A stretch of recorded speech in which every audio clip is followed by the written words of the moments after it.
got to the end of the row, so we can see where we've quilted because it turns yellow. And then it comes up with a long jump pause. So it says, trim your thread, press resume to continue. Make sure your needle is in the up position. So if we look at our quilt, it's finished and it's finished up the top here. So what we need to do is we need to do what we call rolling on. Because it's taking up this much of our throat space, the next design is gonna be like here. So we've gotta move our quilt up. So what I like to do here, I want to come to the top of our next design. So if you look at the screen, I'm just gonna stitch down until I get to the top of my next row. So I'll zoom in. You can get rid of that box.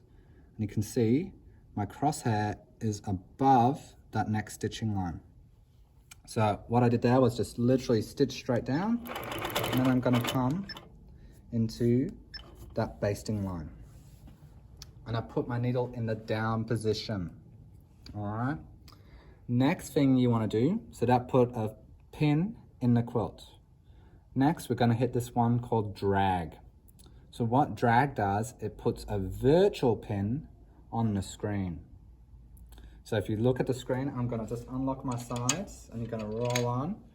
So what's gonna happen is that design is gonna move outside of that pink area. And what the aim is to do is to get the design inside your frame space. So you don't wanna go too far up and you wanna make sure that bottom is in, right? So when we first created that size of the design, that's why it's really important to make sure it all fits in. So I've rolled it forwards, locked my sides back in, and now I'm gonna continue basting down my edge. So I'm just gonna reduce my stitches per inch back to the 4 and literally come straight down.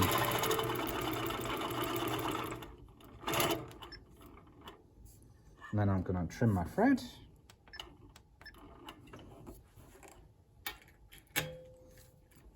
Come to the other side.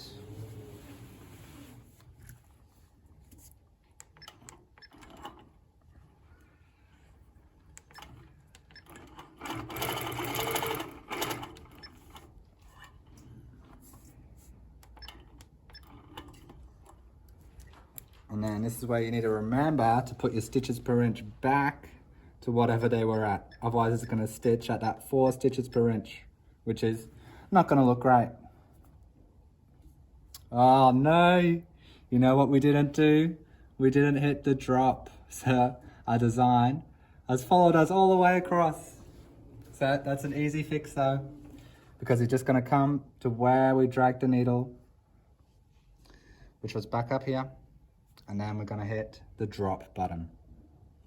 So it's no big deal if you don't forget, and that has dropped the design in place.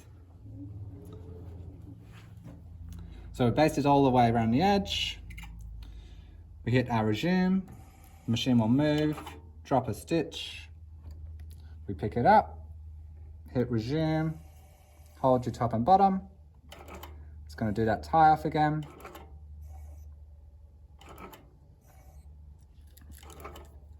And then it's gonna stitch the row.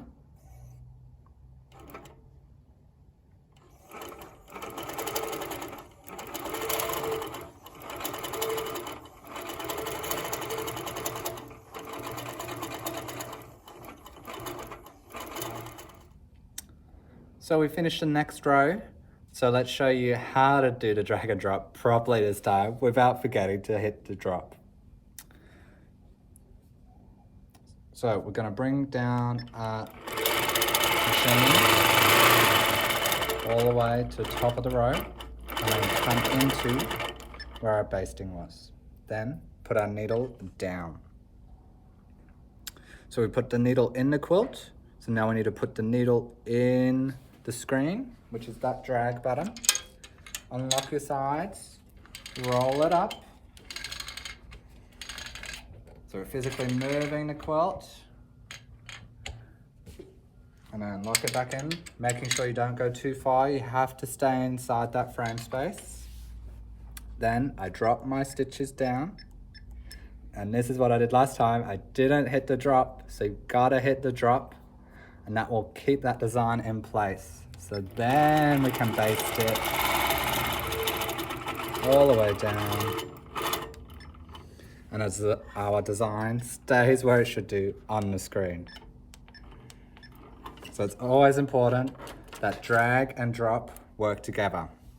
So you hit the drag to move the quilt, you hit the drop to make it stick. So we're just going to baste this side as well.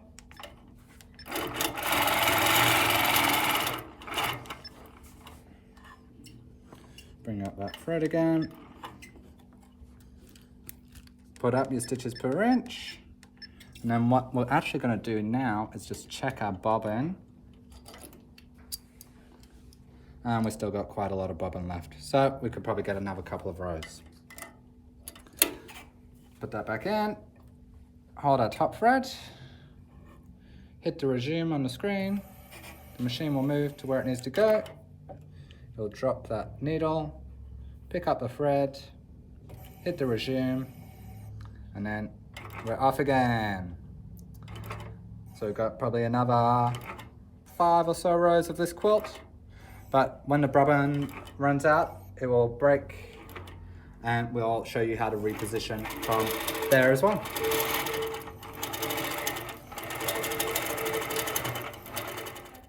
Okay, so we've done our row and we've rolled on, but I wanted to show you what happens if you go too far up when you reposition with your drag and drop, right? So I've actually taken it too far and it's outside the frame space.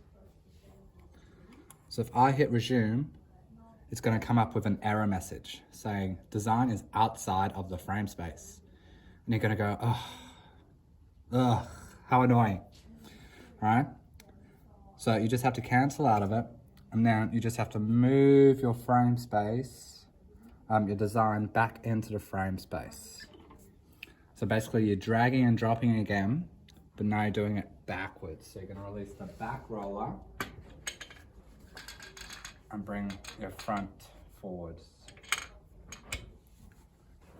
And then you're going to hit your drop again, and then pull your needle up. And that way it is inside our frame space.